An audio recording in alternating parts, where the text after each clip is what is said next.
El presidente de Estados Unidos, Donald Trump, culmina hoy su jornada en la Casa Blanca con una larga lista de indultos bajo el brazo. Trump se ha mantenido en silencio mientras el reloj avanza hacia su partida hacia una nueva vida en su residencia del club de golf Mar-a-Lago en Palm Beach, Florida. Mientras la tensión se mantiene latente en Washington, D.C., donde se mantiene un estricto dispositivo de seguridad. Esto es tema de conversación ahora con Robert Valencia. Es un reconocido periodista y especialista en asuntos políticos e internacionales. Saludos, Valencia.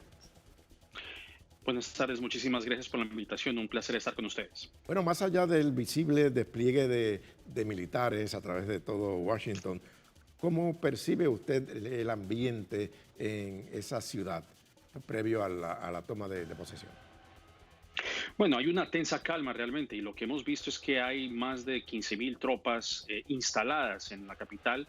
Como ustedes saben, pues este es el número que incluso excede el número de tropas que existen tanto en Irak como en Afganistán. O sea que ya creo que con esa dimensión, pues lo dice todo, de que el mismo país está enfrentando una crisis de seguridad, no solamente dentro de la capital, también se ha anunciado de que algunas milicias habían tenido intenciones de irrumpir en los capitolios de cada uno de los estados que conforman la Unión Americana. Estamos hablando de 50 capitolios que probablemente hubiesen enfrentado o que posiblemente enfrenten algún tipo de vulnerabilidad en su esquema de seguridad. Y esto ocurre porque el presidente todavía se empeña en rechazar los resultados, incluso más allá de que él no puede anunciar sus, digamos, sus agravios por Twitter, incluso dentro de su grupo más cercano, y estos son reportes que señala el New York Times, él insiste aún 24 horas antes de entregar el poder que él ganó las elecciones, el mismo lenguaje precisamente que llevó a que el golpe de Estado el pasado 6 de enero. Así que obviamente existe una tensa calma y esperemos que transcurra con normalidad lo que se considera una transición de poder pacífica como ha venido ocurriendo, pues básicamente lo que ha sido años de república, ¿no? Más de 240 años de república como tal. ¿Usted cree que los seguidores de Trump hayan tenido la capacidad de infiltrarse en los cuerpos de seguridad en esa ciudad de Washington? Según los reportes que llegan, se habla de que incluso 2 personas que tienen nexos con grupos de la extrema derecha dentro de la nacional fueron sacados, fueron removidos precisamente de ese grupo, de ese contingente de 15,000 tropas que se encuentran instaladas en Washington, D.C., según informes incluso de inteligencia.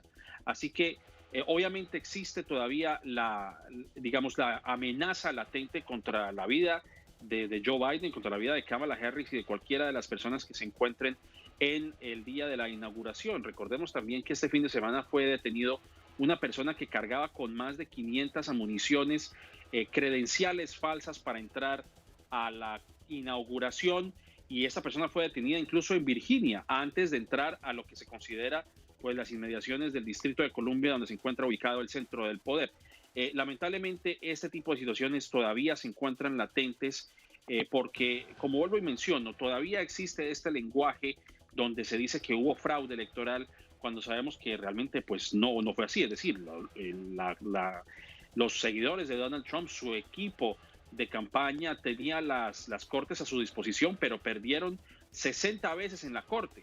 No presentaron evidencia ninguna de que de hecho hubo algún fraude electoral, pero aún así no solamente Donald Trump, sino que también algunos medios de comunicación simpatizantes con su causa, más otros legisladores republicanos en cabeza de Ted Cruz, el senador de Texas, y Josh Hawley, senador republicano por el estado de Missouri, siguieron impulsando esa retórica que nos ha llevado a este aire de inestabilidad que no habíamos visto incluso en más de 100 años de república. Precisamente, Valencia, ¿cuánto tiempo tendría que pasar, diríamos, para que Estados Unidos comience a mostrar una estabilidad firme en su política interna?